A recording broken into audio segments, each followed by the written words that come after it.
The cold, the war, the silence.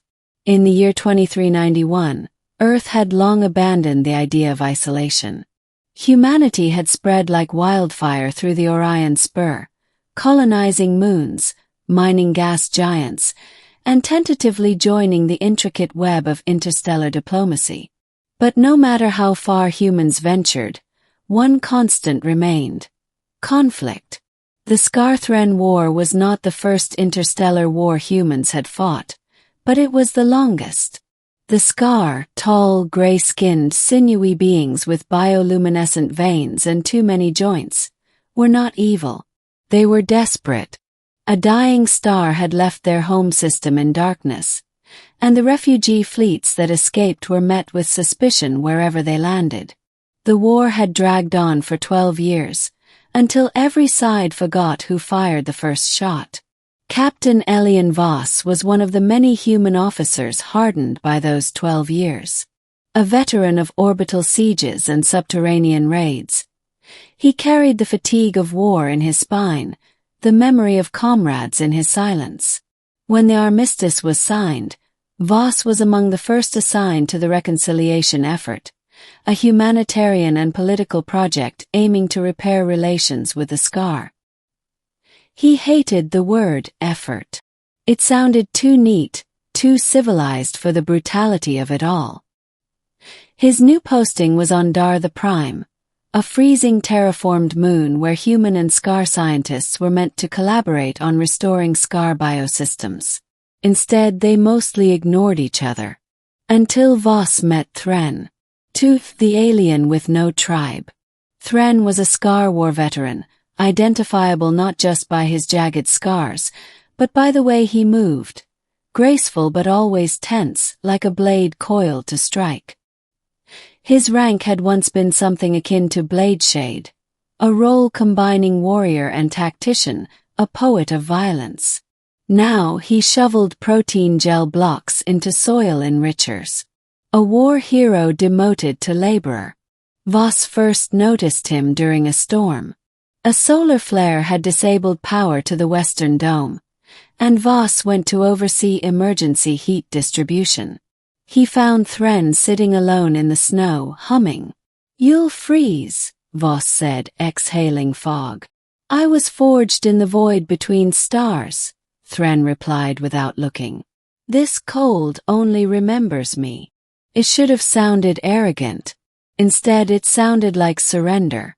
Something in that reply, something ancient and tired, stuck with Voss. 3. The language between enemies. Over the weeks that followed, Voss and Thren kept crossing paths. Sometimes intentionally. Voss would bring tea to the outer checkpoints where Thren worked. Thren began greeting him in heavily accented English, his vowels hollowed by Scar throat structure. They never discussed the war. At least not directly. But every conversation circled it like vultures above a carcass. "Your people are louder," Thren once observed, sipping steaming chai like it was plasma. "And yours are colder," Voss returned. "Literally and metaphorically." Thren nodded. "We die well. But we do not grieve well." Eventually, Thren invited Voss to his quarters. The Scar-designed habitat was efficient but empty. The walls were etched with geometric carvings, patterns that seemed to pulse when Voss stared too long. Thren gestured to a seat. "I have been exiled. Not officially, but those who lose too much become ghosts. Even among our own." "Same here," Voss admitted. "We call it PTSD. Makes you good at fighting but bad at potlucks." That night, they drank until the stars outside blurred. Voss remembered collapsing on Thren's couch. And warmth. Not physical heat but a strange emotional gravity. When he woke, Thren was standing over him. "Spare me, human," Thren whispered. "Let me be the heat in your cold nights." Voss thought it was a dream. For the convergence. It was not. Their connection grew like moss in the cracks of war. Imperfect, beautiful, hidden. They never spoke of love, it was too fragile, too human. Instead, they trained together, ran patrols, shared books, recipes, even battle scars. Voss told Thren about the time he lost a squad in a collapsed bunker on Kaldek 9. Thren recited scar poems, elegies sung by warriors before charging to death. One night, after a tremor damaged a fusion relay, they huddled together in a storage unit for warmth. Metal creaked. Ice formed on the ceiling. Voss trembled, not from cold but from memory. Thren wrapped around him. His body lit faintly from within. "You carry your fallen like anchors," Thren said. "Let me carry you, if only for tonight." Voss didn't resist. It was the first time in years he slept dreamlessly. Fire in the embassy. Pieces fragile. 2 months into their fragile bond, the human Scar embassy was bombed. No one claimed responsibility, but both sides pointed fingers. Dar the Prime went into lockdown. Soldiers returned to patrol. Drones swarmed the sky. Thren vanished. Voss searched. Through snow, security logs, backdoors in restricted databases. He found traces. Thren had accessed sealed archives, moved through old Scar tunnels, perhaps trying to prove his innocence. Then a ping, an alert on Voss's tablet. A heat signature inside an abandoned weather station. No Scar were cleared to enter it. And the timestamp matched a fresh security leak. Voss went alone. Inside, the cold bit deeper than before. He drew his weapon by instinct. "Thren," he called. Shadow moved, then emerged. It was Thren, but not the version he knew. He was armored in old Scar war gear, his veins flaring crimson. In his hands, a human comp scrambler. "You think I did it," Thren said softly. "No," Voss answered, even though he didn't know if it was true. "You're here with a gun. I'm here because I need to hear your voice." Thren dropped the scrambler. "I was trying to trace the real attacker. Have evidence. But no one will listen. Not my own. Not yours." Voss lowered his gun. "I will." They left together, data core in hand. On the way back, ambush lights flared.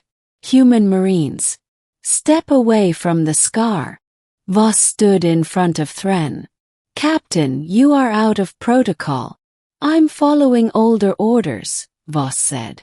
"Protect your own." He raised his hands. They were both detained. 6. Trial of Flames.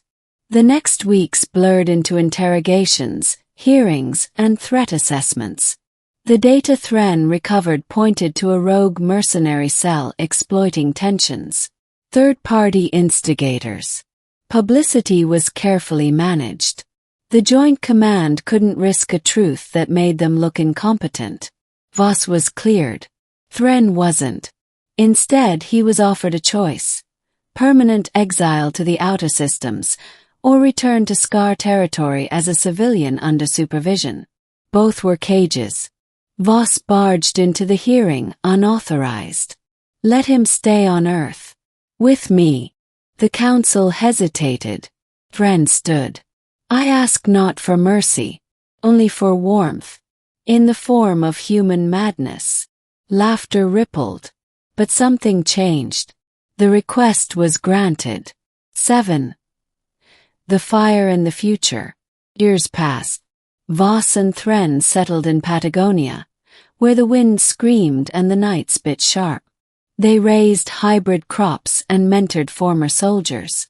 Sometimes they argued over Earth cuisine. Other times they just watched storms roll in across the ice. They slept pressed together. Not always for comfort. Sometimes for the sheer reminder that after all the darkness, they were still alive. Thren never wrote poetry again, but once on a cold July evening, he murmured into Voss's neck, "Let me be the heat in your cold nights, forever." And Voss, sleep drowsy and warm, whispered back, You already are.